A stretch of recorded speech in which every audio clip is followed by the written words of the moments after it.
Hmm. Assalamualaikum warahmatullahi wabarakatuh. Perkenalkan nama saya Muhammad Fauzi. NIM saya 22020566048. Saya dari Prodi Ilmu Komunikasi. Tujuan saya membuat video ini adalah untuk memenuhi tugas atau ulangan tengah semester mata kuliah pengantar ilmu politik dengan dosen pengampu saya, Pak Yahdi Kolbi. Pada materi yang saya bahas ini, pada video yang saya buat ini, saya membahas tentang kebijakan reformasi ekonomi B.J. Habibie atasi krisis moneter. Nah, kita semua pasti sudah tahu bahwa dulu di Indonesia pernah terjadi krisis finansial yang sangat parah, yaitu antara tahun 1997 hingga tahun 1999, yang lebih kita kenal dengan krisis moneter. Krisis moneter sendiri menjadi faktor utama yang melatar belakangi runtuhnya era baru dan lahirnya era reformasi. Pada saat peralihan dari era baru ke era reformasi ini, Indonesia sudah mengalami krisis di berbagai bidang, baik di bidang politik, hukum, krisis keamanan, sosial budaya, serta krisis kepercayaan terhadap masyarakat dan pemerintah. Nah, era reformasi yang dipimpin oleh Pak Habibie memiliki beberapa tujuan. Yang pertama, yaitu menangani krisis ekonomi dalam waktu yang sesingkat mungkin. Yang kedua, mewujudkan kedaulatan rakyat di seluruh sendi kehidupan bermasyarakat, berbangsa, dan juga bernegara. Yang ketiga, menegakkan hukum sesuai dengan nilai-nilai kebenaran dan nilai keadilan HAM. Yang keempat, meletakkan dasar-dasar kerangka dan kegiatan reformasi pembangunan agama dan sosial budaya dalam mewujudkan masyarakat madani.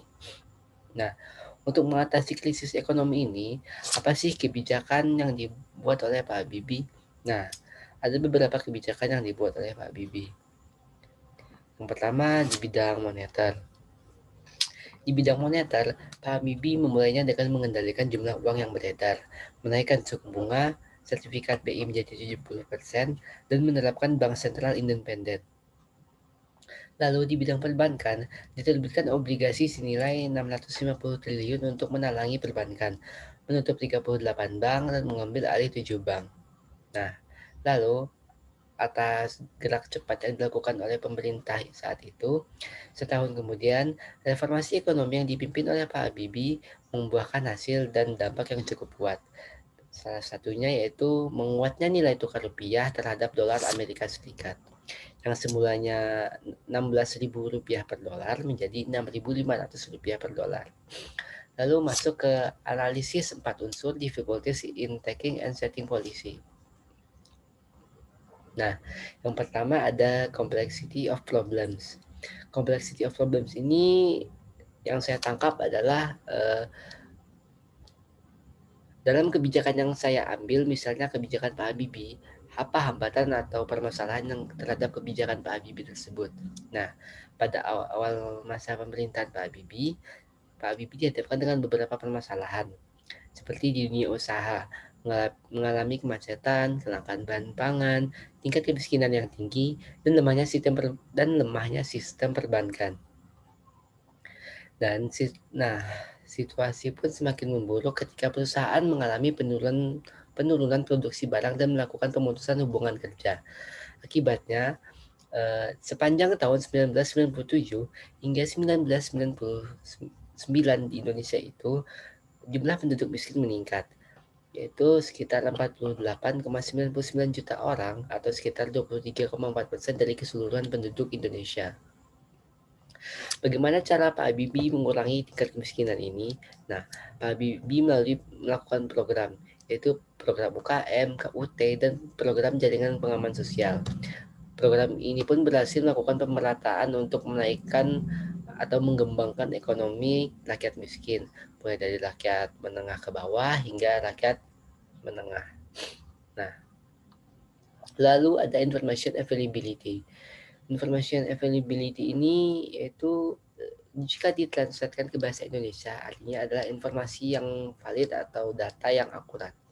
Nah, untuk memperbaiki perekonomian Indonesia, tentu saja harus mengetahui informasi valid mengenai perekonomian Indonesia sendiri.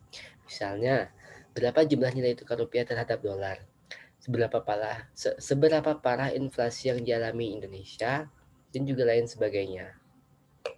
Nah, data itu dapat diperoleh dari Bank Indonesia, karena Bank Indonesia sendiri merupakan uh, uh, lembaga atau perbankan yang mengawasi statistik ekonomi di Indonesia. Nah, krisis ekonomi di Indonesia itu menyebabkan nilai tukar rupiah terhadap dolar berada pada kisaran 14.000 hingga 17.000 rupiah per dolar. Nah, lalu ada ideological environment. Nah, ideological environment ini jika ditranslatekan ke bahasa Indonesia artinya adalah lingkungan ideologis. Nah, yang saya tangkap di sini mungkin itu ada hubungannya dengan cara pandang, prinsip, dan undang-undang atau aturan yang dibuat oleh kepala pemerintahan. Mungkin misalnya Pak Habibie. Pak Habibie membuat beberapa kebijakan yang membuat menguatnya nilai rupiah terhadap dolar, menurunnya inflasi. Nah, lalu beberapa kebijakan yang dibuat oleh Pak Bibi yaitu misalnya Undang-Undang Nomor 5 Tahun 1999 tentang larangan praktek monopoli dan persaingan tidak sehat. Lalu selain itu, dalam mendukung dunia usaha sektor industri dan kesejahteraan buruh dalam negeri, Pak Habibie meletakkan sendi-sendi kehidupan bagi pekerja atau perburuhan yang demokratis dengan melengkapi dan meratifikasi 4 konvensi ILO, yaitu menyangkut hak-hak di tempat kerja. Konvensi ILO nomor 87, yaitu tentang kebebasan berserikat dan perlindungan hak organisasi.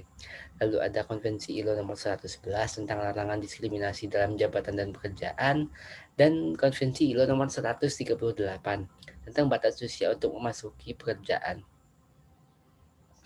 Nah, lalu ada yang keempat, yang terakhir ada yaitu Maturity Decision Maker.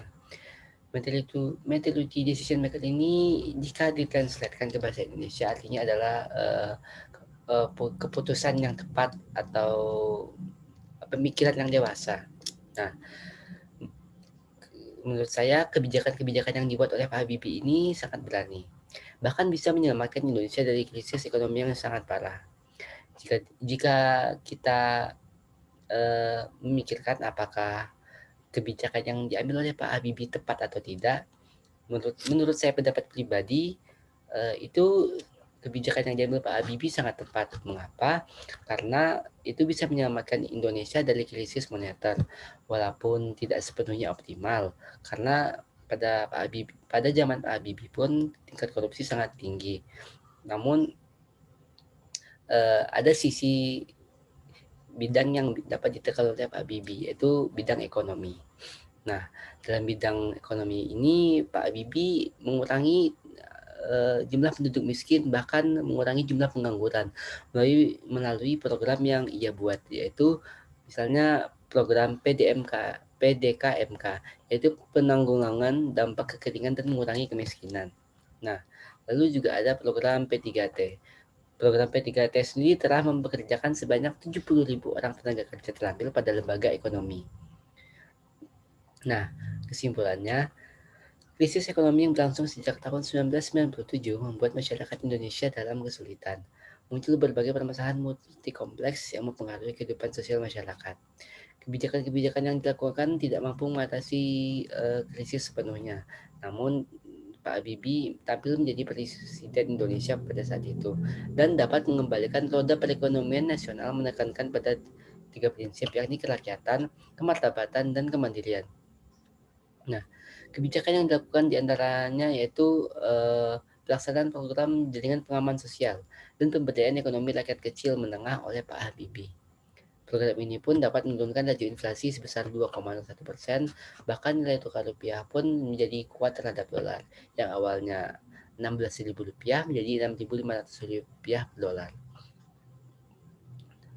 Nah, selain itu, program JP selain itu selain itu, program JPS yang telah dibuat oleh Pak Habibie ini mengurangi beban masyarakat miskin pada masa krisis. Kebijakan yang dilakukan oleh Pak Habibie telah membawa Indonesia keluar dari krisis ekonomi, bahkan mengurangi angka kemiskinan melalui program PDKMK dan mengurangi angka pengangguran melalui program P3T. Nah, mungkin itu saja materi yang dapat saya sampaikan. Mohon maaf bila cara saya menyampaikan masih kurang baik dan bahasa saya terbata-bata. Kurang lebihnya mohon maaf. Wassalamualaikum warahmatullahi wabarakatuh.